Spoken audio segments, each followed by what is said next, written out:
The wind carried a lonely whistle across the wide plains, rattling through the brittle grass that stretched far as the eye could see. The sun was sinking low, smearing the horizon with streaks of orange and crimson, as if the sky itself was on fire. Out here, where the land seemed endless and quiet, every sound carried weight. The creak of a saddle, the groan of a wind-bent shutter, or the faint echo of footsteps could stir a man's nerves. Life on the frontier had a way of keeping the soul both restless and weary. For a rancher, solitude was part of the bargain, but sometimes solitude brought with it a strange kind of danger. He had built his cabin with his own hands, logs stacked strong against the wind, a lantern always lit near the doorway. Each evening, he returned from tending cattle and mending fences, the rhythm of hard work the only companion to his silence. But this particular evening would not end like the rest. Something was waiting beyond the ridges, something that would test the limits of his heart, his loyalty, and perhaps his very life. It began, as many things do, with the faint cry of children carried on the breeze. At first, he thought it was the wind playing tricks. But when the cry came again, softer and trembling, he froze. His hand instinctively reached for the rifle leaning by the porch. In these parts, trouble often came uninvited. Wolves prowled near the creeks, outlaws sometimes cut across the plains, and hunger made even the wildest animals bold. But what he found as he stepped into the twilight was neither beast nor bandit. Two small figures stumbled across the grass, their tiny feet dragging, their dresses torn by briars. Their dark braids swung against their shoulders as they moved, and the fear in their wide eyes was something he would never forget. The girls were no older than 6 or 7, their faces smudged with dirt, their lips dry and cracked. They clung to one another, trembling in the shadow of the cabin. For a moment, neither spoke. The rancher crouched low, his voice steady, almost gentle, though his mind raced with questions. Where had they come from? Why were they alone out here, miles from any settlement? And what would it mean for him to take them in? Still, there was no time for hesitation. They needed shelter, food, and warmth before nightfall and the cold prairie. Night was already beginning its crawl. He guided them inside, lit the fire higher, and gave them water. The girls drank quickly, like deer at a stream after a long chase. He sliced a loaf of bread and watched as they devoured it with trembling hands. They said little, only that they were lost. Their voices carried the soft lilt of people whose ways were older than the fences that cut across the land. He knew enough to see they were native children, daughters of a tribe that roamed these plains long before cabins like his stood against the wind. Their presence stirred a storm inside him. He had heard stories of ranchers who crossed paths with the tribes. Some stories ended in trade and respect, others in blood and ash. But tonight, all he saw before him were 2 frightened girls who needed a roof. The fire cracked and popped as they sat near the hearth. He noticed how they leaned into one another, never breaking touch, as if separation would shatter what little courage they had left. Their eyes flickered toward the door every so often, as though expecting someone to burst through it. He wanted to ask about their mother, their family, what had driven them into the wild. But the fear in their faces told him enough. Whatever. Path they had walked to his ranch was heavy with danger. The night stretched long. Coyotes howled in the distance, their cries curling under the doorframe. The rancher sat by the window, rifle across his knees, his eyes scanning the horizon. He had known loneliness like a shadow that never left his side. But now, with the quiet breaths of 2 children asleep by his fire, loneliness gave way to something else, responsibility. He told himself he'd keep them safe for the night, that come morning he would decide what to do. Yet even as he thought it, he knew decisions out here were never so simple. Every action carved a path, and sometimes there was no turning back. When dawn broke, painting the plains in shades of gold, the girls stirred awake. They clung to his coat as he stepped outside, as if afraid the wind would carry him away. The land was calm, but there was a strange weight pressing on the air. He fed them, offered them more water, and tried again to ask who they belonged to. Their answer was silence, broken only by a fleeting glance at the hills in the distance. And then he saw her. A figure appeared on the ridge, dark against the rising sun. She stood tall, her braid long, her dress adorned with the quiet strength of her people. She moved with grace down the slope, her eyes fixed on the cabin. The rancher's grip on his rifle tightened, though he did not raise it. The girls gasped and rushed forward, but the woman's voice carried before they could reach her. It was firm, steady, and full of something deeper than anger. She pointed toward him, her gaze sharp as flint, and spoke words that lodged in his chest like a brand. "You belong to us." The prairie fell silent, save for the restless rustle of the wind. He stood there, heart pounding, uncertain if those words meant gratitude, warning, or a claim that would change the course of his life forever. The girls pressed close to their mother's side, and yet their eyes lingered on him with a bond that one night's shelter had forged. In that fragile moment, the rancher realized his world was no longer his own. The line between solitude and kinship, between safety and danger, had blurred. And the meaning of her words, those four sharp, unyielding words, was something he would have to face before the sun set again. The words hung in the air like a rope stretched tight, heavy with meaning, impossible to ignore.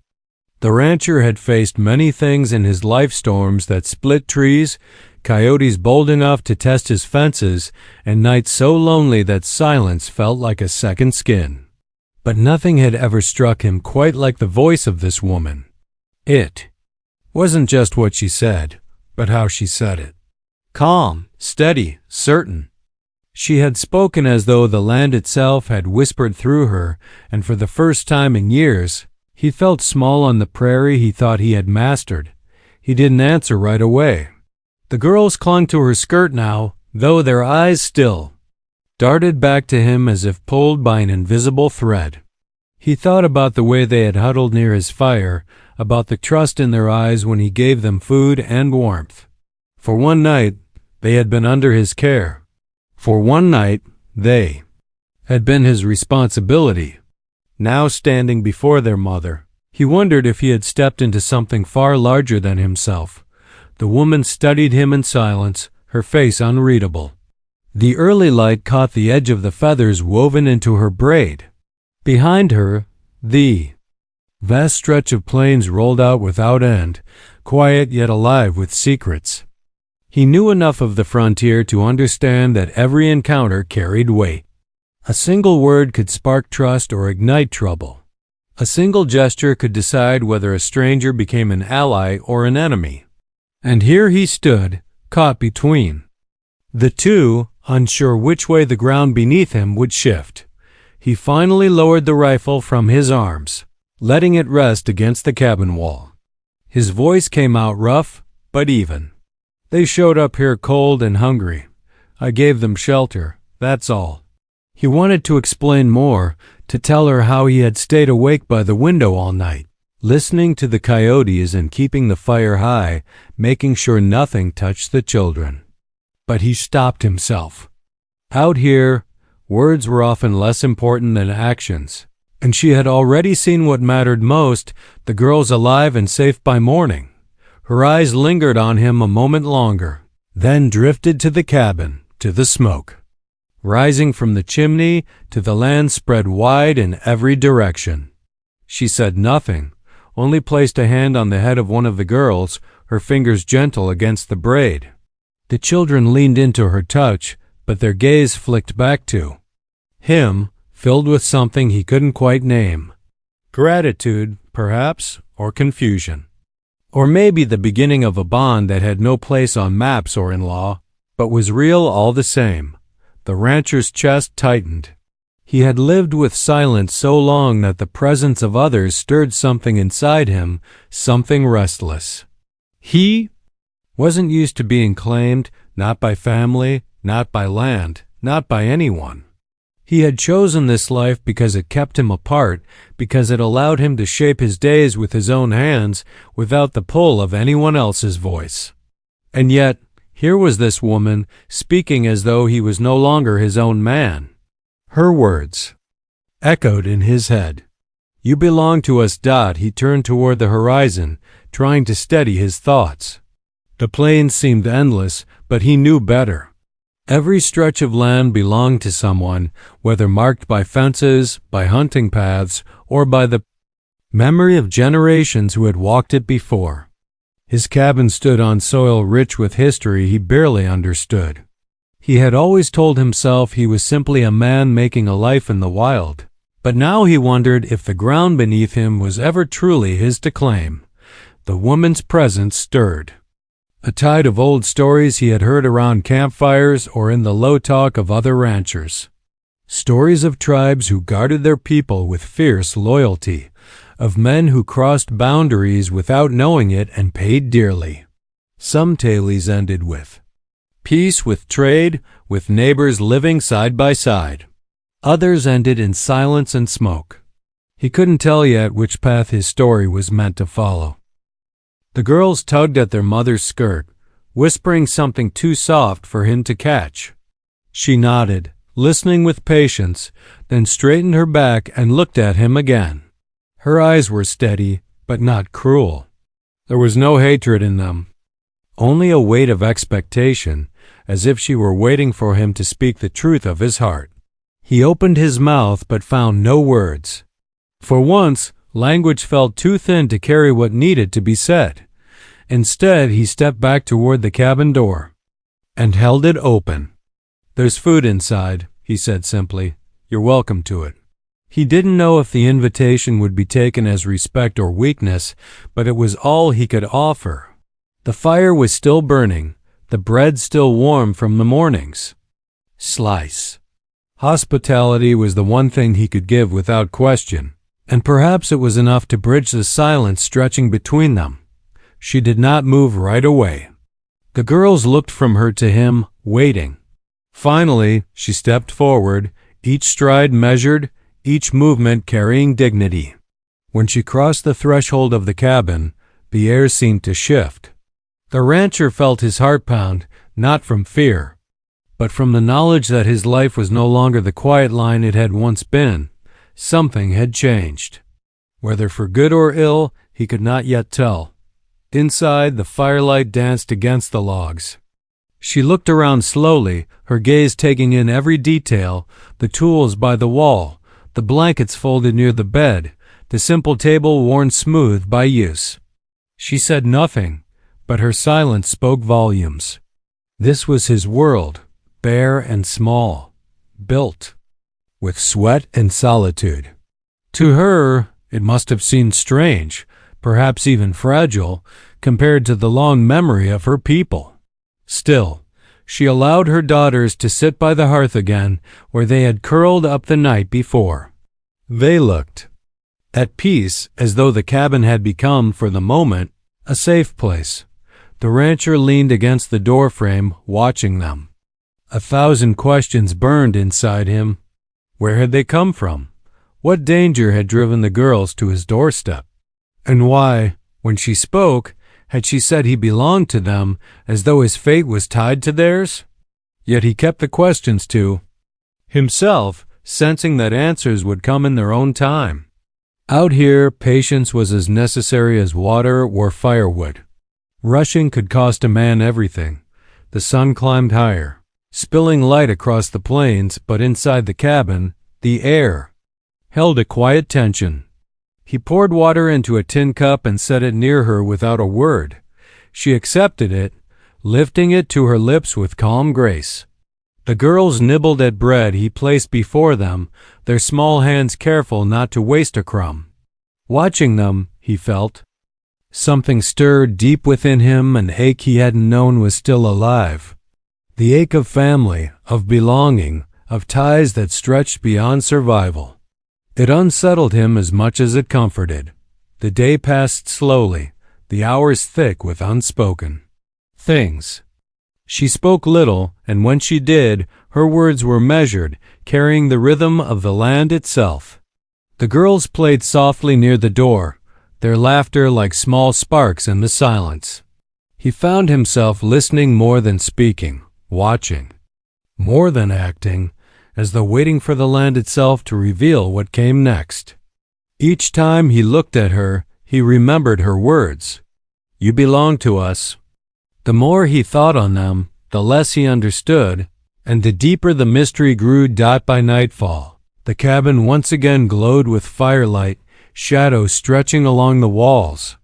He sat by the window, just as he had the night before, rifle across his knees, listening for sounds beyond the wind. But this night felt different. He was not alone, and the silence carried new weight. Somewhere out there, beyond the glow of the lantern, forces were moving, choices waiting to be made. And as he watched the horizon fade into darkness, he realized that his life was no longer his own to shape. The days ahead would be marked by her words, by her presence, and by the bond he had forged with the children who had stumbled to his door. The prairie kept its secrets, but the feeling in his chest told him one thing with certainty. Whatever path had begun here, it was far from finished. The storm was only just gathering, and when it broke, nothing on this land, not his ranch, not his solitude, not even his heart would remain untouched. The night passed heavy with silence, though it was no longer the same silence the rancher had known before. It was filled now with breath, with the crackle of firewood, with the soft rustle of movement that reminded him he was no longer alone. Yet that presence, as much as it warmed the cabin, also pressed down with weight. He sat in the corner with his rifle propped near, eyes tracing the shifting glow of the flames, ears open to every sound beyond the walls. Coyotes yipped far in the distance, and the wind carried its lonely whistle, but what unsettled him most was the unknown. Somewhere out on the prairie, her people moved unseen, and he did not know whether they came as watchers, as guardians, or as judges. The woman had said little since stepping across his threshold, yet her silence carried more weight than most men's words. She stayed close to her daughters, watching them with care, but her eyes often strayed to him as if measuring who he was beneath the rough coat and the hardened edges of a life alone. He wondered if she could see through the armor he had built, if she could sense how unprepared he was for what had fallen into his hands. By morning, the girls rose with new energy, laughter tumbling from their lips as they played near the doorway. Their voices were light, innocent, but each sound struck him like a reminder of the choice he had made. He had given them shelter, yes, but in doing so he had stepped into a path not his own. The woman stood outside, her figure sharp against the rising sun, eyes fixed on the horizon as though waiting for something.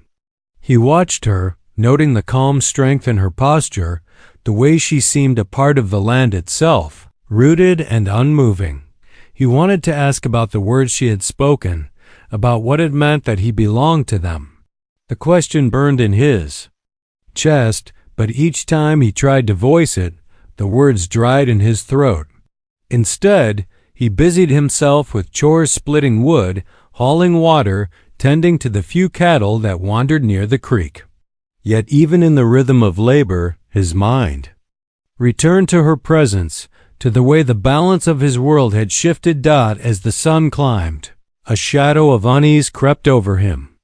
He had lived long enough on this land to recognize when eyes were watching from unseen places.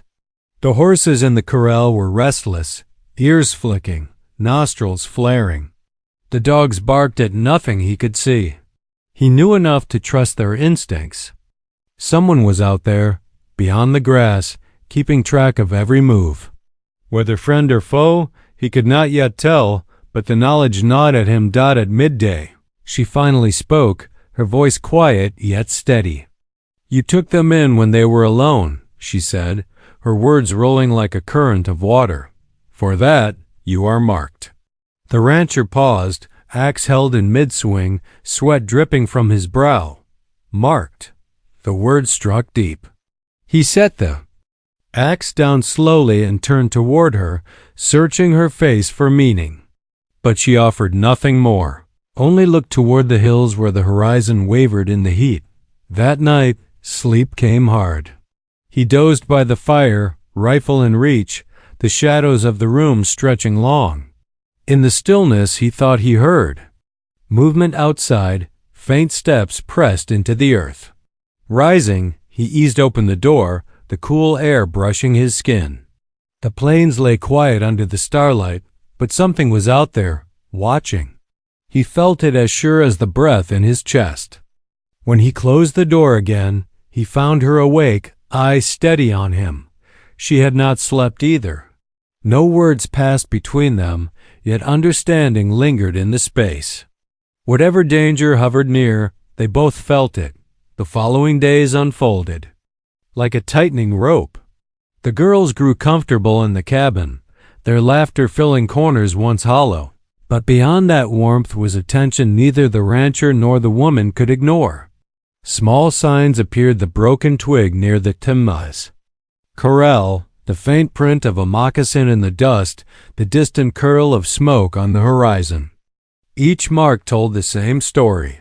They were being watched, perhaps tested, perhaps warned. The rancher's thoughts tangled with questions he could not untie. If her people wanted the children, why had they not simply come? If they wanted him gone, why wait? And what of her? She had spoken as though his fate was bound to theirs, yet she gave no answers, only silence and the sharp gaze of someone carrying knowledge she would not yet share. A subplot began to stir in his mind, one that troubled him more than the unseen eyes. He realized how easily the children had slipped into his life, how quickly he had grown used to their presence. Their laughter softened the sharp edges of his solitude. Their small hands reaching for bread at his table gave the cabin a feeling it had never known. It unsettled him, for he had built his life on distance, on keeping ties at bay.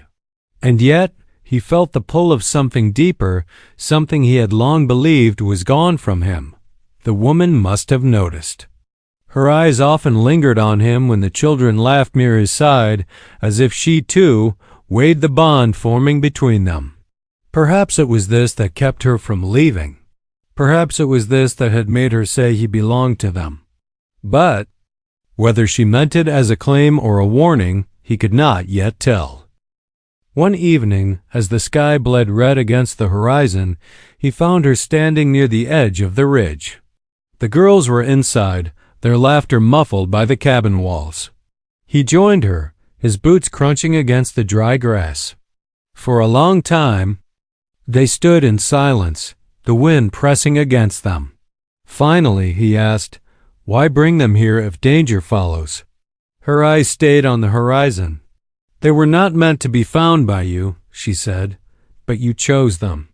And choice carries weight."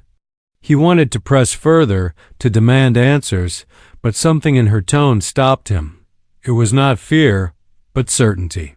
She spoke as if the path had already been set, as if all he could do now was walk it.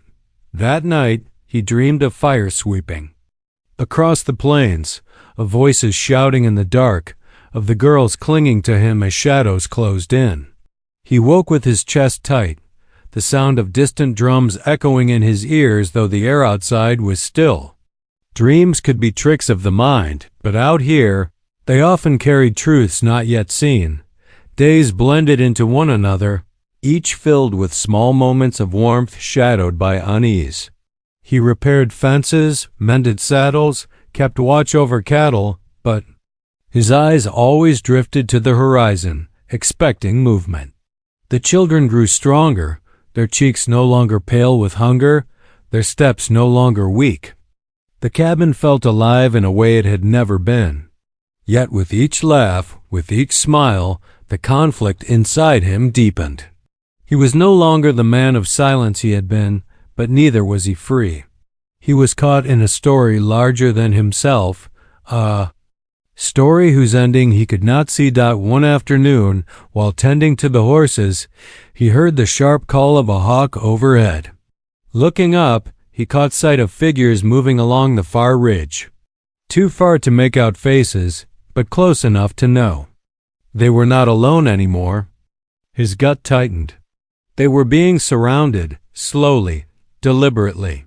He turned toward the cabin and saw her standing in the doorway, eyes fixed on the same ridge. She said nothing, but he knew she had seen. That night, as the fire flickered low, the tension inside the cabin thickened. The girls slept curled together, their breath soft, unaware of the danger pressing near. The woman sat in silence, her eyes reflecting the firelight, and the rancher felt the weight of her presence more than ever. He wanted answers, he wanted clarity, but all he had was her steady gaze and the memory of her words. "You belong to us." The prairie held its breath, waiting. The rancher could feel it in the ground, in the restless shuffle of his cattle, in the sharp cries of owls cutting through the night. Something was coming, and when it arrived, his world would never again be the same. He gripped the rifle tighter, his mind restless, his heart uncertain. For the first time in years, he was not alone. And yet he had never felt more at the edge of something he could not control. The conflict was no longer just about land or solitude, it was about belonging, about ties he had never asked for but could no longer deny. And as the night stretched on, one truth pressed against him like the wind against the cabin walls. Whatever. Storm was gathering out there. It was already too late to turn back. The nights grew heavier with each passing hour, and though the cabin walls stood firm, the rancher felt them closing in on him. The air itself seemed charged, as if the prairie was holding its breath, waiting for something to break.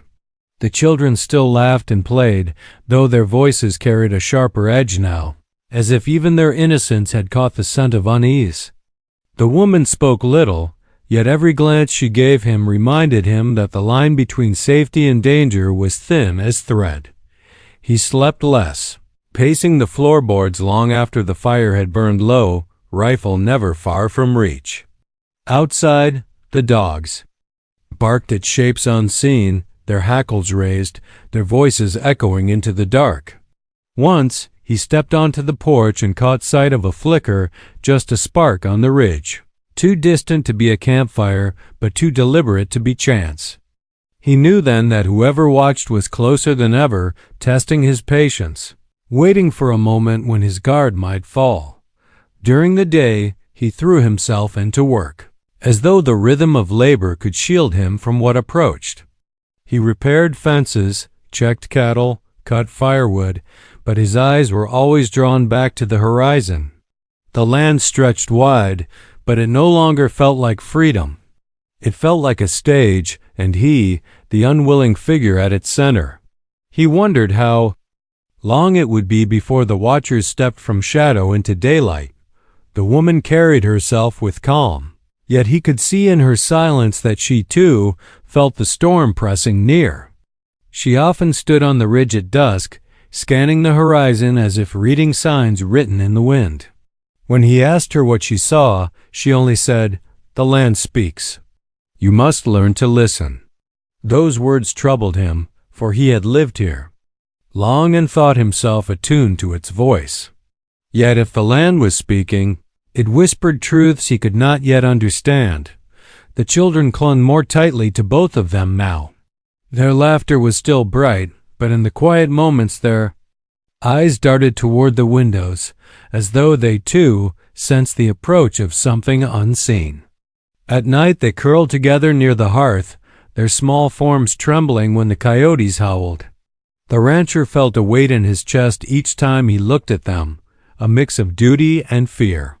He had not asked for them to enter his life, yet he could no longer imagine the cabin without their presence. That bond, fragile but real, was the very thing that now placed him in danger. One afternoon, he rode out to check the stream where the cattle drank. The water ran clear, but along the bank he found a print in the mud fresh sharp, not his own. His pulse quickened as he studied it. A moccasin. Whoever it was, they had been there within the last hours, close enough to strike if they had chosen. He rode back hard, the unease in his gut twisting into something darker. When he reached the cabin, the woman was waiting at the door, her eyes already knowing what he would say before he spoke it. She only nodded as though this was no surprise, as though she had long expected it. That night, the wind rose strong, carrying with it the scent of smoke. He stepped outside and saw it curling from the ridge, faint but unmistakable. It was not wildfire season, and no rancher he knew would light fires that high. It was a signal meant to be seen. His jaw tightened as he realized the watchers were no longer hiding. They wanted him to know they were there.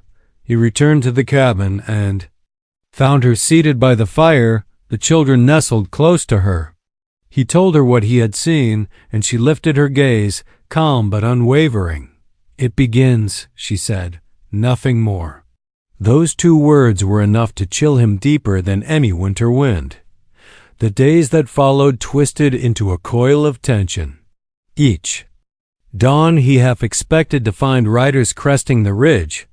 Each dusk he watched the shadows grow long with a heart heavy in his chest. The animals grew restless, spooked by sounds he could not hear. The cattle bellowed, the horses stamped and whinnied, the dogs barked until their voices turned hoarse. It was as if the entire land was bracing itself for what loomed out the ranchers. Mind wrestled with questions that gave him no peace. Were they coming for the children, for the woman, or for him, the outsider who had stepped into a path he never should have walked? He thought often of her words, "You belong to us," and wondered if they had been a claim of protection or a warning of capture. Each possibility gnawed at him, leaving him torn between trust and dread. One evening, when the sun dipped low and painted the sky in streaks of fire, he spotted them. Dark figures along the ridge, mounted, their silhouettes sharp against the glow. Too far to count, but more than a handful. They did not move closer, only watched. He stood on the porch with his rifle in hand, heart thundering in his chest, while she stood beside him silent and unshaken. The children pressed against her skirts, eyes wide, clutching her hands as though to anchor themselves. For what felt like hours, the riders remained. Then, as the light faded, they turned and disappeared into the dark. No word spoken, no move made, but the message was clear. They could come when they wished. They were only waiting. That night, the rancher sat by the fire with the rifle laid across his knees. The woman sat across from him, her face steady, her eyes reflecting the flames. Neither spoke, yet the air between them was filled with unspoken things. He thought of the life he had chosen, of solitude and silence, of building walls around his heart.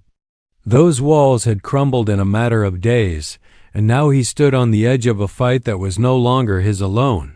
Sleep did not come. Each creak of the wood, each whisper of wind against the shutters kept him awake. In the distance, he swore, he could hear faint drumming, low and steady, carried across the plains. It may have been his mind playing tricks, but it gnawed at him all the same. The children stirred in their sleep, murmuring softly, their small hands reaching for one another. He looked at them and felt the pull of a choice that would soon demand everything he had doubt by dawn. The prairie was veiled in mist, heavy and low, shrouding the land like a warning. He stepped outside, boots sinking into the damp earth, and scanned the horizon. The mist hid the ridges, cloaking what lay beyond. The quiet was too deep, the stillness too sharp.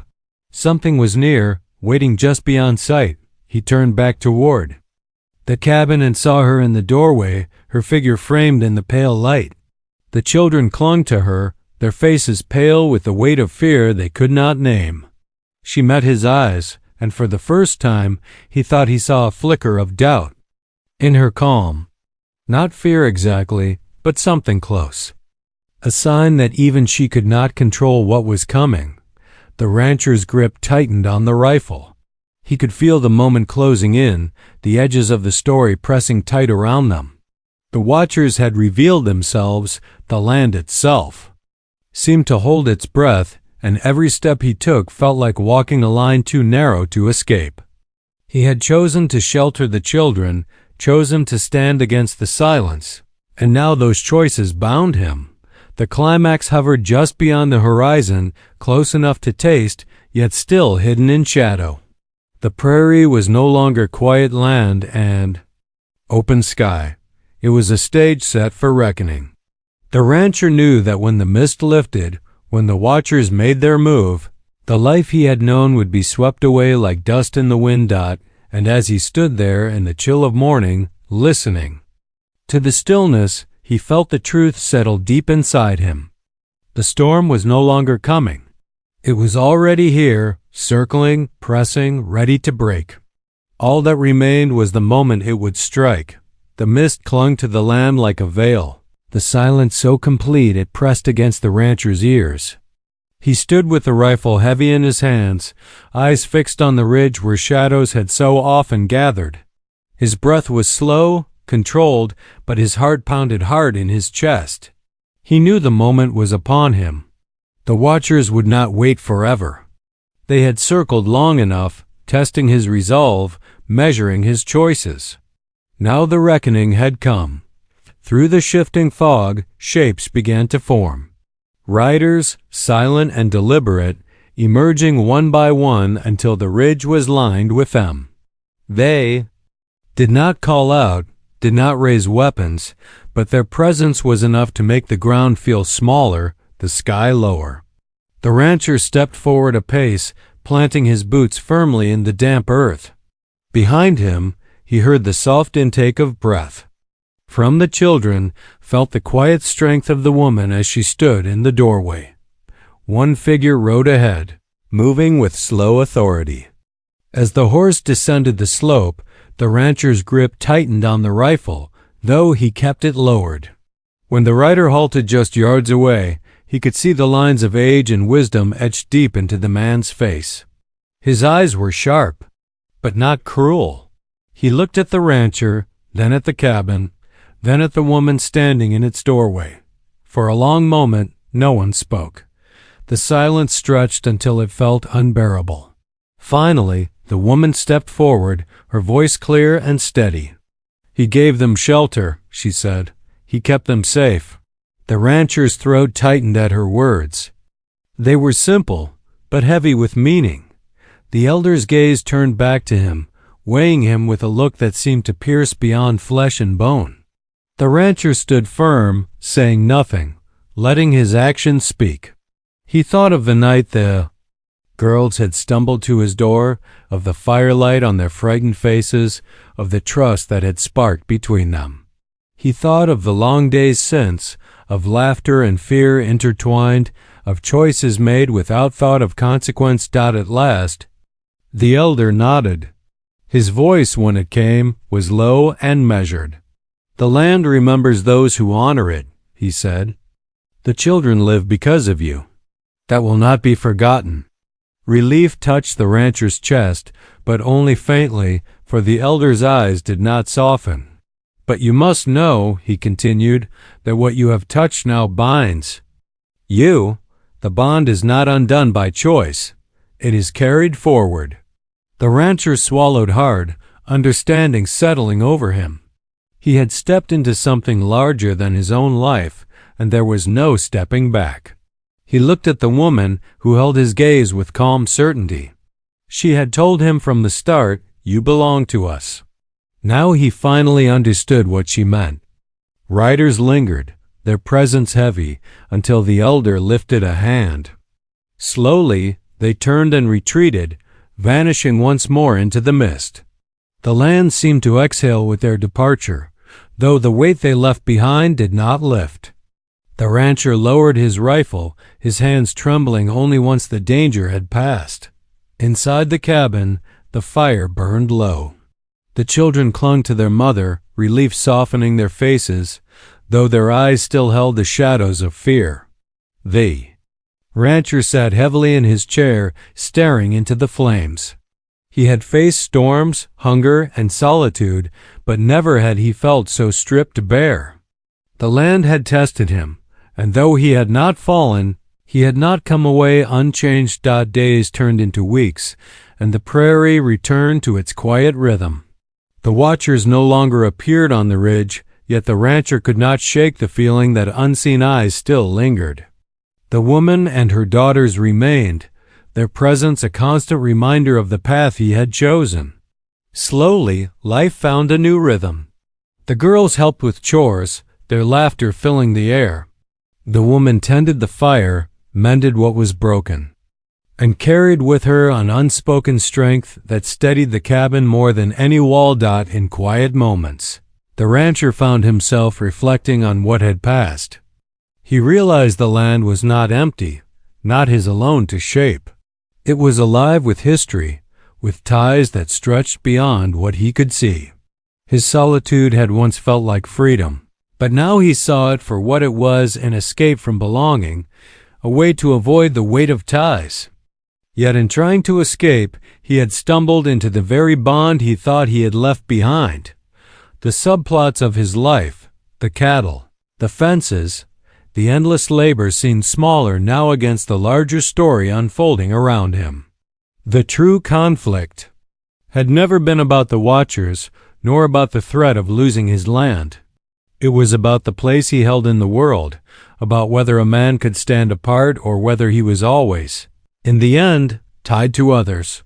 The woman rarely spoke of her people, but in small fragments he came to understand. The girls had wandered too far one evening, chasing play into the wild, and danger had driven them from the path. She had followed, searching through the night, until the trail had led to his cabin. Chance, perhaps, or something deeper. In her eyes, it was not chance at all, but a sign, a weaving of paths meant to meet. He resisted the thought at first, clinging to the old shape of his life. But the truth grew harder to deny. Each morning when the children laughed, each evening when the fire crackled and their voices filled the room, he felt the hollowness of his past give way to something fuller. Belonging was no longer a chain. It was a thread, binding him not in weakness but in strength. The seasons shifted.